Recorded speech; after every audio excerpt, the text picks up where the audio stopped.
తెలుగువారి ఆత్మగౌరవానికి ప్రతీక విశ్వవిఖ్యాత నట సార్వభౌమ నందమూరి తారక రామారావు అని ఆయన స్ఫూర్తిని నేటి తరం పొందాలని మాజీ మంత్రి ఎమ్మెల్సీ ఆలపాటి రాజేంద్ర ప్రసాద్ అన్నారు. స్థానిక 15వ వార్డులోని చిన్నరావూరులోని రావిచెట్టు సెంటర్లో ఏర్పాటు చేసిన మాజీ ముఖ్యమంత్రి ప్రఖ్యాత సినీ నటుడు నందమూరి తారక రామారావు విగ్రహాన్ని శనివారం ఉదయం మాజీ మంత్రి ఎమ్మెల్సీ ఆలపాటి రాజేంద్ర ప్రసాద్ ఆవిష్కరించారు. తెలుగు ప్రజల ఔన్నత్యాన్ని, తెలుగు భాష గొప్పతనాన్ని ప్రపంచానికి చాటిన మాజీ ముఖ్యమంత్రి ఉమ్మడి ఆంధ్రప్రదేశ్లో సంక్షేమ పాలనకు బాటలు వేశారని ఈ సందర్భంగా చెప్పారు. తెలుగువారి ఆత్మగౌరవాన్ని చాటేందుకు స్వయంగా టీడీపీని స్థాపించి కేవలం 2 ఏళ్ల లోపు ఉమ్మడి ఆంధ్రప్రదేశ్లో ఒంటి చేత్తో అధికారంలోకి తీసుకురాగలిగానని గుర్తు చేశారు. పేదలకు కిలో ₹2 బియ్యం, జనతా వస్త్రాల పంపిణీ వంటి సంక్షేమ పథకాలు, మండల వ్యవస్థను ప్రవేశపెట్టడం వంటి విప్లవాత్మక చర్యలతో తెలుగువారి హృదయాల్లో ఆయన చిరస్మరణీయులయ్యారని వివరించారు.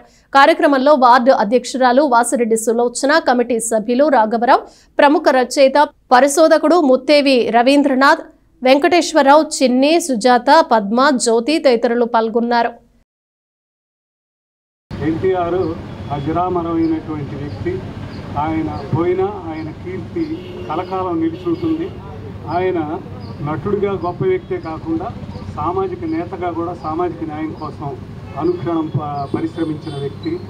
ఆయన ఆంధ్రప్రదేశ్ ముఖ్యమంత్రిగా వ్యవహరించి చాలా కొత్త ప్రజల దగ్గరికి పరిపాలన తీసుకురావడం అనేటువంటి చేసి ఆయన అద్భుతమైన పరిపాలనని ప్రజలకు అందించడం జరిగింది. సరే, నందమూరి తారక రామారావు విగ్రహాన్ని మనందరి చేతుల మీదుగా ఆవిష్కరించుకోవటం అనేది ఒక గొప్ప విషయం.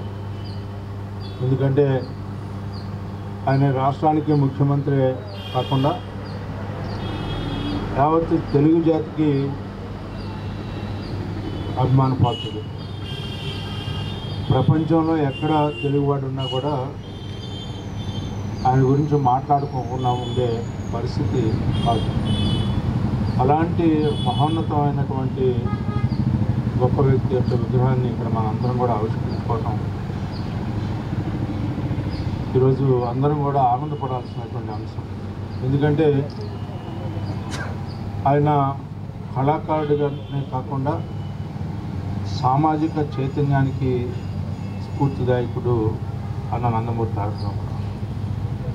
రాజకీయాలకు ఒక కొత్త అర్థాన్ని ఇచ్చినటువంటి వ్యక్తి ఎవరైనా ఉన్నారంటే అన్న నందమూరి గారు.